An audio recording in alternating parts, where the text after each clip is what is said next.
What's up, grapplers? I'm Brandon Quigg, co-owner of the American Grappling Federation and host of today's podcast, brought to you in part by the Grappling Network and the guys at USA Grappling.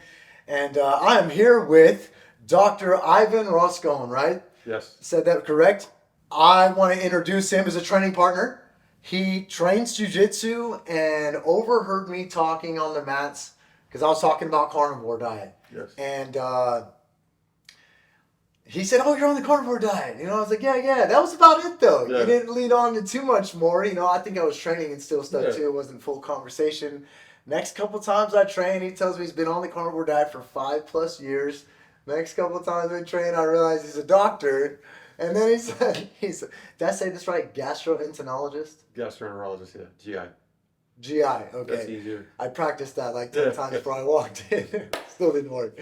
And so on top, he's a stomach doctor on a carnivore diet and trains. And I was like, look, I've watched a lot of YouTubes. I've watched a lot of videos. I watched people document, and I've watched doctors, and I've watched a lot of people. But I haven't seen anyone that trains that's on it, that's a stomach doctor that prescribes it. You're a lot of things to check off the list there, like... I may have you on the podcast, but don't be surprised if Joe calls you. You know what I'm saying? Anytime. But, man, so I guess just started off. Tell us a little bit about your, should I just kick off 1,000 questions? Let me let you talk for a little bit too, though. So, I started initially about 10 years ago as a overweight, pre-diabetic, sleep apnea. My wife would wake me up in the middle of the night because I'd stopped breathing. Blood pressure was high, blood sugar was creeping up. My labs were looking quite worrisome. I was only 37 years old at the time. And I started experimenting with different diets. I knew I had to lose weight. I knew I had to get healthy. So I started with the vegan diet. I saw a documentary called Forks Over Knives and tried the vegan diet. Yeah. I did lose a couple of pounds, but I found that it was a lot of carbohydrates. I was eating a lot of, you can't get full on leaves. You can't get full on spinach. You can't get full on cabbage and broccoli. You have to eat something more substantiating. And it turns out that I ended up, just potatoes and rice and bread. My blood sugar started going up. I started gaining more weight and just didn't feel great. I was playing soccer with some friends on the weekends, and I'd get hurt a lot. I'd pull muscles. I realized that that wasn't going to work. Before that, I was doing just the standard usual recommendations that most doctors tell their patients. Eat less, move more. Follow the traditional dietary guidelines like the food pyramid or the My Plate, back in those times.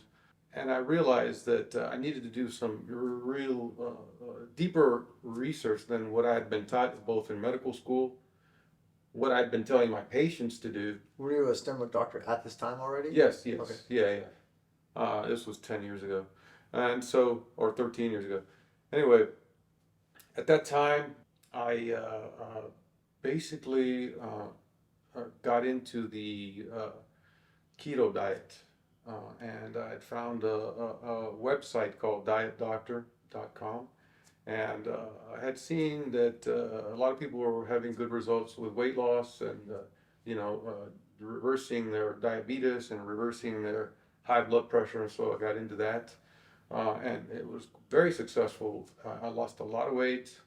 And I remember, drinking fat coffee, the bulletproof coffee, and that was very, very good to lose weight. My hunger, I was always hungry, and that hunger just fell asleep. I wasn't hungry again for a long time, and just would eat, and I would eat not because I was hungry, but because I needed to have energy. After about 5 years of doing that, I started, actually before that, I started prescribing it to some of my patients because it worked so well for me that I started prescribing it to some of my patients and got really good results. But there was a subgroup of patients who were not getting better despite following all the instructions of the keto diet. And these patients had some autoimmune conditions, Crohn's disease, ulcerative colitis. I have a very good friend in the jiu-jitsu industry named Olivia that has Crohn's disease. She suffered with it for a long time. Yes. I got even deeper and deeper into this whole alternative way of treating patients with diet, lifestyle, exercise, monitoring the quality of your sleep, intermittent fasting, monitoring your diet with a continuous, your blood sugars with a continuous blood sugar monitor.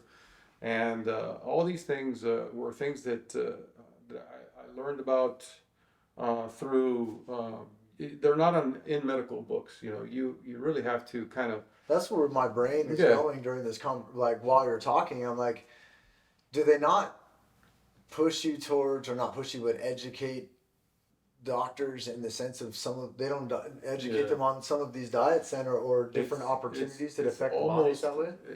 Today when I think about it, I'm almost embarrassed to say that most of the doctor's education is coming from the pharmaceutical industry. This is after we graduate from medical school and we are sitting in our office seeing patients. A drug rep will come offer lunch for all the employees and sit down with the doctor and say, hey, have you seen the latest research? And this is research that's been paid for and conducted by the same pharmaceutical industry. This is the latest and greatest medicine. You see commercials on TV that kind of the patients come in asking for the medicine that's on TV, Uh-huh. And so you get two forces: the patients, and you get the drug reps who are telling you this is the latest and greatest. And you see these published articles in very important medical journals, which are also paid for by the same pharmaceutical industry. But I'm glad you brought that up, because to be honest, that's my angle on a lot of the problems with why people don't, or why it's better for you and not being publicized, and is because they're quieting it down. They're shutting it down, and I personally have done investigation as much as I can online, mm-hmm. in terms of like the sugar companies. Once they got involved, that's when everything changed for us in terms of the American diet and the food pyramid, and like the doctors that did those tests that were funded by the sugar companies, that now this is bad and this is good, and everything starts going backwards to now what they're saying is good for us now. It's atrocious. Exactly. And we know that, truthfully, and you're an immigrant, as we were talking about before, originally from Guatemala. You've been around the world. I've been around the world. We both know that the American food system is not like the rest of the world. And as much as Americans like go to Cancun for the weekend, they truly don't get that they're killing us. Exactly. And they're doing it through media. Yes, so I don't want to get too riled up, but I think that's a big part of the problem. It's good that you say that, though. That us doctors are not being educated in the correct way either. Sorry. So anyways, but yes. Exactly. The same foods that are banned in Europe and in Japan, are allowed here in the U.S. And when people want to ban these things, brominated vegetable oil, you've got these colorants which are associated with cancer, like red and yellow. You've got carrageenan, which disrupts the lining of the gut. It kind of works like a detergent on the lining of the gut and allows this leaky gut. 10 years ago, leaky gut. What is that chemical? So leaky gut, 10 years ago, if you would have went to a medical conference and said, I think I have leaky gut, they would have laughed you out of the room. But now you actually go to these conferences and they are talking about leaky gut now. And so what is leaky gut? Leaky gut, in the intestine, you have bacteria that help digest food, mm-hmm. And it's called the microbiome. But you have a layer of mucus in your intestine. You also have a layer of cells which separate these bacteria from your bloodstream, basically. And certain foods disrupt, that lining, disrupt that mucus and that lining, and allow these bacteria to penetrate into the bloodstream and create low-grade inflammation. And these things are used as emulsifiers, preservatives, stuff that and even some spices which we think are if you ever see a bottle of turmeric, it says with piperine or pecorine. And what that does is it disrupts the lining and allows better absorption of the turmeric. But when you disrupt the lining and you do it too often, then that allows not just bacteria, but also proteins like peanut protein, which the body recognizes as foreign and can lead to basically an autoimmune reaction. And that's where you get more peanut allergies, right? Why are there more peanut allergies now than what there were, 20, 30 years ago? 100%. You know, and we're seeing more allergies now. It's not people coming up with things and Yeah. because we have to do with politics with a lot of this stuff, right? And a lot of people are like getting labeled, and it's always this Yeah. or that and this and that, and there's so many things where it's like, dude, this wasn't going on, and it's not like, oh, my generation was Yeah. tougher. Well, No, it's because I grew up on peanut butter and jelly. That's what it was, Yeah. right? And then you start having problems down the road. Exactly.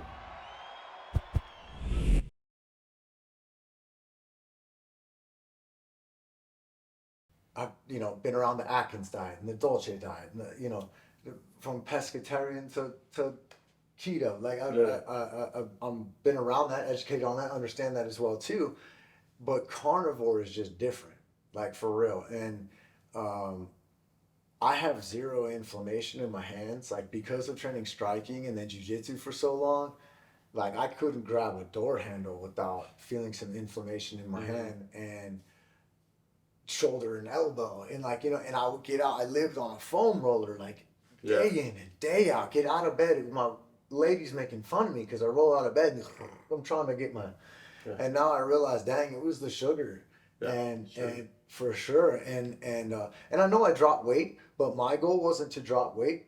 My grandparents and had cardio problems, died heart attacks and whatnot. Okay. My dad has an open heart surgery, so I was the type of person, if you had some crazy meat like ostrich or something, sure, we're gonna get down. But generally, I was kind of pescatarian, if you want to give it a label, right? I was vegetarian, but ate fish here and there. Just kind of shied away from red meat. Yeah. Didn't abandon it entirely, but shied away from it.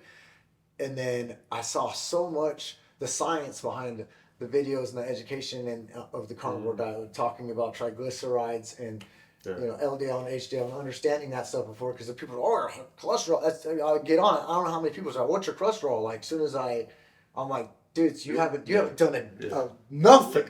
No research. So my question to you though, because I feel it almost is. Do you feel like this is the fountain of youth? Do you feel like it's the best thing out there? I think that it is the perfect elimination diet. So when a patient comes to me with allergies or GI intestinal issues, inflammation, one of the things that's been tried and true in patients with Crohn's, in patients with certain conditions like eosinophilic esophagitis, patients with certain arthritic problems, autoimmune conditions. I use the carnivore diet as a tool for treatment of these inflammatory reactions that occur in the body. And the reason I like it is because it is the perfect elimination diet, because you're eliminating everything except the most nutrient-dense foods, which provide all of the nutrients, minerals, fats, energy, building blocks for building muscle. All your neurotransmitters are in your brain or from protein.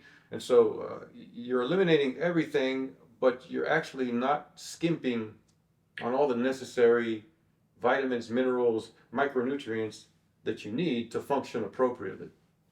And so that's why I really like it as an elimination diet. And I've had great success in treating a lot of patients.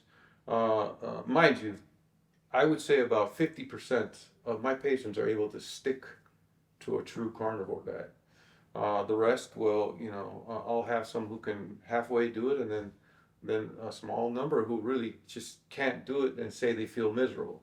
So, there is not a one size fits all, or maybe they just didn't try it long enough, because there is a transition period when you start the carnivore diet. You initially can feel weak, tired, especially if you're not fat adapted. If you're not fat adapted and you've been eating all kinds of sugar, and you all of a sudden eliminate sugar, then it's like going through withdrawals. It's like a heroin addict that stops injecting heroin, and it's going to be health for the next 2 weeks. Yeah, I didn't experience much. Did you transition from keto, or were you just? No, I didn't really stick to keto or do keto. I didn't. I just try to live a healthier lifestyle Eat and low just sugar. stay away from. No, I wouldn't stay away necessarily. I love Nutella, you know, and like I could chow on some Nutella with the kids in the kitchen, you know, Yeah. peanut M&Ms. Gosh, I mean, look at some of those carcinogens up in there. That's sick, You know? dude. Yeah, and Oh, so yeah. I don't do any of that anymore. But it really is a trip because if you look, there's so many variables with me and with other people on diets, right? My variables are wife and 4 kids in the house of all different ages, trying to adapt me on the barbecue all the time and then eating with them or not. You know, like how do I help mom out and make a meal? Or I just go out and make myself steaks, and then everyone's like, "What are we eating for dinner, Dad?" And I'm like, "I don't know. I got my steak." You know? So like you have to adapt to that, you know. And then it is a trip though, because I go in my pantry, and my dad came over the other day, and someone said, "Go grab this," and I'm like, "Dude, I don't even go in my pantry. Like, what would I go in there for?" You know, like it's just filled with, you know, snacks and foods and chips and stuff like that, like any pantry would, with kids and that kind of stuff. But so that was my variable, having a family and how to get along to that. And then because I travel internationally so much, and I'm actually not worried about eating carnivore there because you know how really in other countries you can order meat by itself easier, I feel, than you can in the States. I have to like you can get 250 grams of a steak in Europe, like anywhere in a restaurant, you know, so I can do something like that. I was worried about the 9 hours of travel all the time from the last time I ate in Tampa till I flew to like, you know, a couple of weeks I go to Rotterdam, then I go to Poland. That's a 10-hour something flight from Tampa to Frankfurt and then Frankfurt to Poland, you know, so can I do that or am I going to be kicking myself in and out of ketosis is what I'm getting at. You know, and I have to deal with that when I'm there and then I have to do it when I come back or should I just cheat the whole time I'm there? And, you know, so that's kind of my obstacles, but I do great. I travel with boiled eggs and beef jerky. Okay. You know, that's about as much, and you can get those at the airport, like the Hudson News, like the little grocery stands, whatever.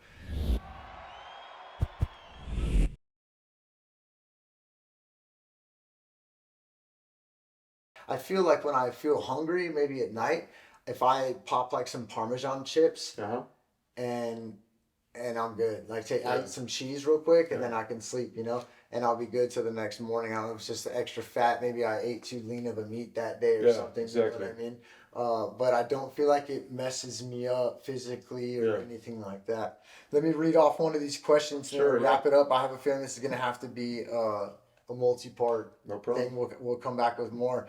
What happens if you cheat on a party? Is it safe in the long run? 5+ years. We already talked about that. Will I ever stop craving other food? I think so. Yeah, I mean that happened to me. Like I can walk by a box of donuts and not have a desire to touch them. You know, yesterday I was at a meeting, and they had 20 boxes of pizza, all different types, high quality pizza. You know, really good quality New York style pizza, and I just didn't touch a single piece. In fact, I brought a couple slices home for Grandma, who's staying with us these couple months. She loves that stuff, and of course she's 97. If she wants a slice of pizza, you know, she gets whatever she wants. Yes, ma'am. But you know, to me, I don't have a desire to eat pizza. Initially, those cravings eventually will go away.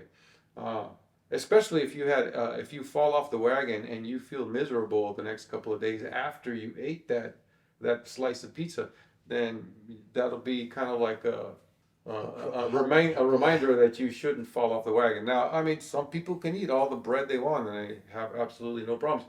But then on the other hand, if you're looking for health, if you want to get rid of your gut, if you want to get rid of your man boobs, if you want to be sharp mentally, if you want to get rid of your man boobs, if you want to get rid of your man boobs, go see Dr. Ivan and get on the carnivore diet. That was the best line of the show right there. That was funny. That's excellent, man. And so you prescribe it to a ton of people. You've had a lot of success. How many people you think you prescribe it to?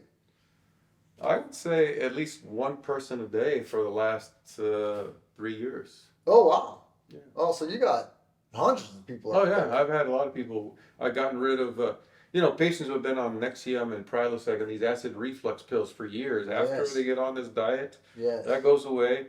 I've had, I mean, People don't get how serious that is. And Oh, it's I wanted to horrible. touch on one other thing because I have a lot of friends and a father, but a lot of friends my age who should not have sleep apnea. You talked about sleep apnea in the beginning. That's the one thing. Like It's reversible. It's reversible. My dad unfortunately had that surgery where they take out. Yeah. I know what you're talking about. I haven't been able to sleep on my back without snoring. I sleep on my back every night now.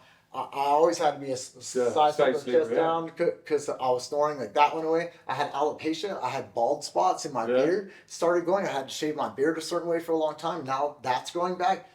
When you go see a dermatologist, they will tell you, I don't know how it works. I don't know when it's going to stop. I don't know how bad it's going to be. Take this medicine. And we